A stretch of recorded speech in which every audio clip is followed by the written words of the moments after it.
was able to sleep decades away, which sounds wonderful some days.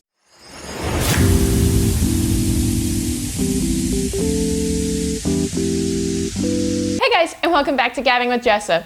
In today's video, I'm going to be starting a new segment, something I'm really excited about, something I've done a lot of research on, and that I hope to continue to do a lot of research on, because I'm going to start doing character deep dives. I've been reading a lot more, and some of these worlds that I've been able to dive into, I'm like, I need to know more. I need to know more on the backstory of these characters. I need to know more on why they are, why they became the way they became. And I can't wait to just dive into some of my favorite fandoms and just learn more about each of the characters. For this, I decided to start with the Marvel Cinematic Universe, but instead of talking about the characters and how they are portrayed in the movie series, I'm actually going to be doing it based on their comics life, their story arcs in their comics, their enemies, their friends, the major events, all fun things like that, and how they became who they are on paper to translate into the big screen. If you could not tell, I'm going to be starting with my favorite character, and that is Steve Rogers, also known as Captain America. The character of Steven Rogers was created by Joe Simon and Jack Kirby. He made his first appearance in Captain America Comics #1, which was released in March of 1941. He was created because he was like the manifestation of American patriotism. Because of the date, you could tell that it was around World War II, and that's when just American spirit and patriotism really needed to be lifted up. I mean, the first cover that I'll have here literally shows him punching Hitler. And so it was just meant to get the Americans on board with this war and just be an inspiration. It was also sent to soldiers who were fighting in World War II, unlike in the movie where the soldiers kind of laugh at Captain America, where they make fun of him.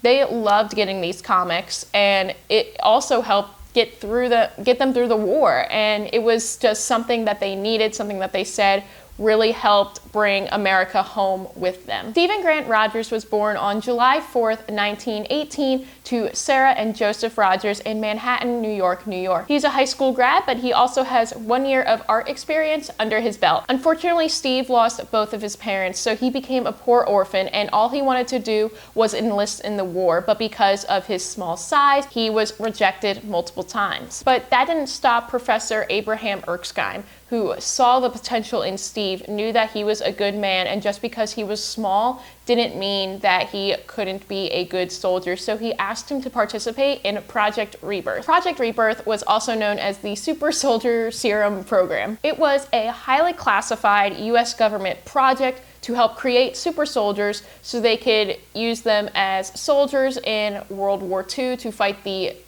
Axis powers. And it turned out that Steve was actually the one and only successful subject of Project Rebirth, so he became the token super soldier for America. He became an inspiration for Americans who were fighting on the front lines, who were staying at home. Just essentially what he was doing in the real world that we were living in, he was doing for the comic world as well, just immediately became the inspiration that people needed. While he posed as a regular soldier at Camp Lehigh, he was also tapped to do a bunch of secret missions as Captain America. This caught the attention of the Red Skull, who would later become his main rival, the one guy that's always going after him. They're always going after each other. So this immediately caught his attention. Towards the end of the war, Steve and his new friend and fellow soldier, Bucky Barnes, were fighting Baron Zemo, a Nazi scientist who had this experimental plane. They needed to try to destroy it and get rid of it before it could do more damage to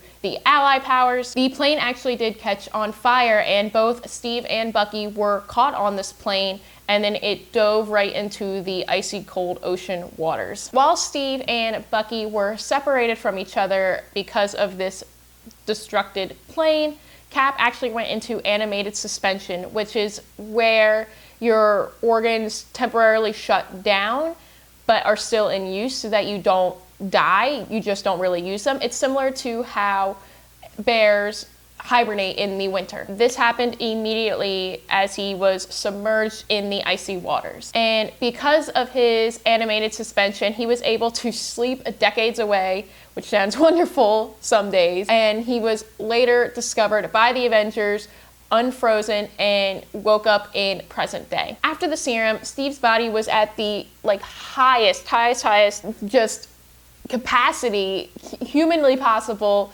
for so many different things, including strength, stamina, durability, agility, all things like that. He was at the peak of nearly human perfection.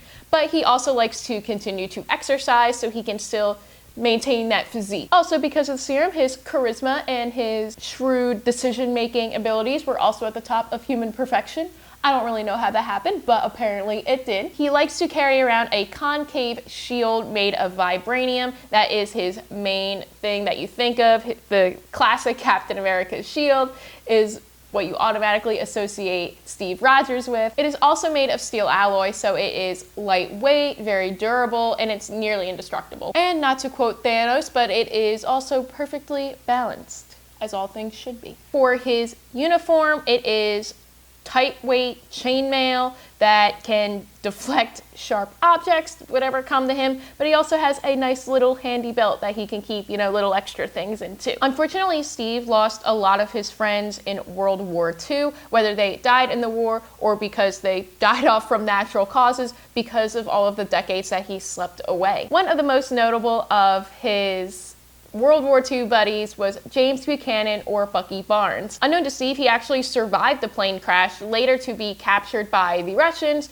and was brainwashed into the Winter Soldier and lived to present day. One of Steve's newer friends in his new world that he woke up to was Sharon Carter, also known as Agent 13. She is the niece of his wartime fling, Peggy Carter, and they had an instant connection to each other, and it was just something Steve also shared similarly with Peggy, but because of their careers, they have had to be kept apart. He also made friends with Sam Wilson, also known as the Falcon in present day. They became fast friends, having similar war stories when they served. Steve also helped create the Falcon, and they just shared similar values on justice and peace, and they just had a lot of very similar feelings about life in general because of their experiences in the war. But with all those friends also comes a lot of enemies, the most well-known being the Red Skull. He was created by Adolf Hitler himself with a Nazi superiority mindset, and he is mortal enemies with Steve. They were mortal enemies back in World War II,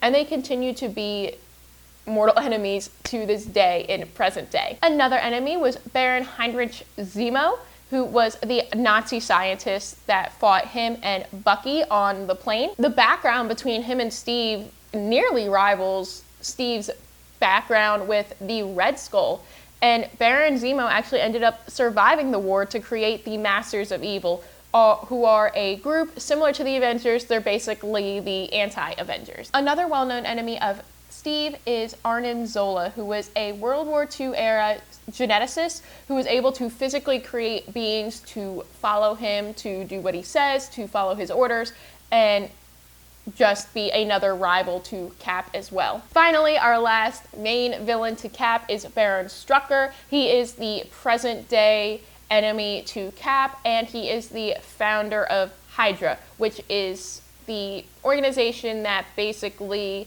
is Nazis in present day. And just some other enemies I want to mention quickly here. We have Crossbones, Sin, MODOK, Dr. Fastus, Batroc, Flag Smasher, and Serpent Society. After being unfrozen from the ice, Cap went on to serve many missions with the Avengers, and he actually eventually became their leader. Also, because of his work with the Avengers, S.H.I.E.L.D. director Nick Fury also offered him a spot with the spy organization that he took upon as well. After realizing he needed a break, he took it from the Avengers, but then rejoined the Avengers when the Kree-Skull War was happening, because he knew that he was meant to help fight in this war alongside the organization that helped save him. The Secret Empire was also another big event that happened within the Marvel Comics universe that also involved Steve And after the events of it, he actually begins to question the government. He doesn't know if he should believe them. He doesn't know what to think anymore because he's always put his trust within the government.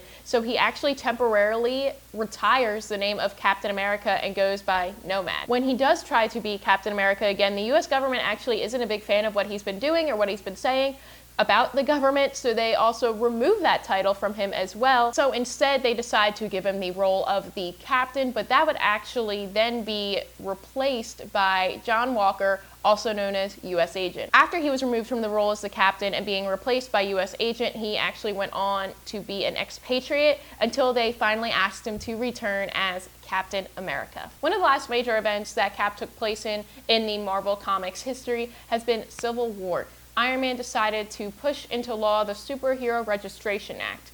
This is something that Cap did not agree with and did not want to be a part of. So this led to a war not just between Cap and Iron Man, but also the entire superhero community. And realizing the impact of Civil War and what it had on the superhero community, Steve then decided to create the Avengers Unity Squad. This was something that Cap created so that he can bring together humans and mutants, bring them together onto one team, and for the sole purpose of just helping in everything else the Avengers believed in, because he didn't want this tension between humans and mutants. He wanted them to be brought together. So that's just a basic timeline on everything with Steve Rogers throughout the Marvel Comics, and now we'll transition into some of present-day media content. There have been so many people who have taken on the role as Captain America, whether that be in movies or TV shows, the earliest dating back to 1944 with Dick Purcell. Now, this one was very loosely based on the character, but I still wanted to add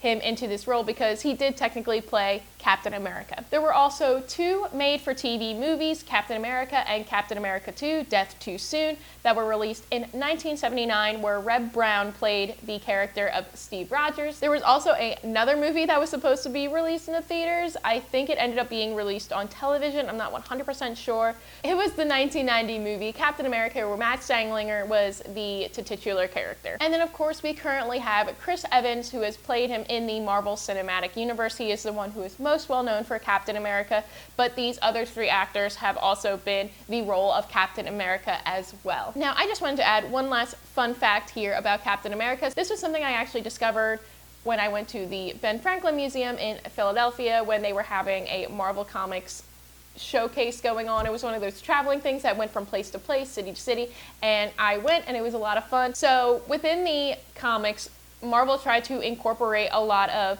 former US presidents into the comics because of the impact of Captain America. He was, you know, the symbol of America. He was there for the government. He was a government representative, essentially.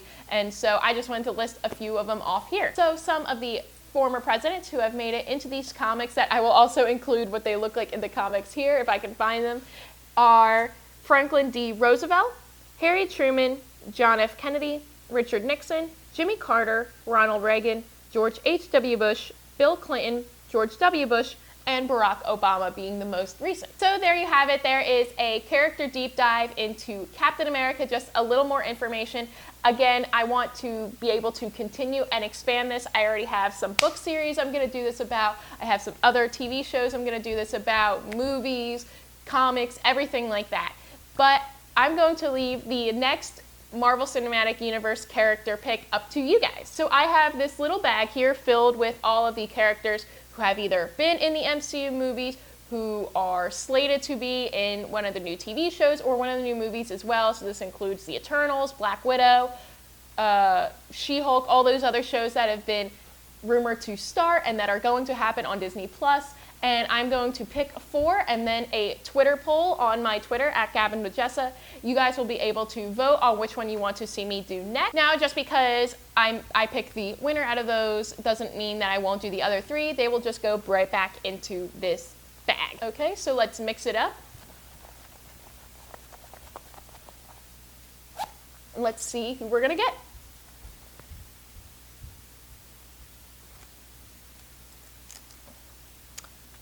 Okay, so the first one we're going to pick is Thaddeus Thunderbolt Ross. He has appeared in Captain America Civil War. He was one of the main antagonists in the Incredible Hulk, because yes, that is technically an MCU movie, so he will be fun to discover more about.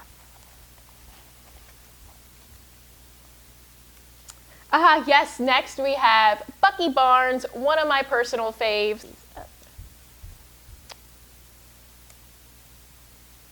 Next we have Nadia Van Dyne. Now, her name was changed in the MCU. This is actually Hope Van Dyne, or the Wasp from Ant-Man and the Wasp. She'd be fun to do too. And the last one we're going to pick is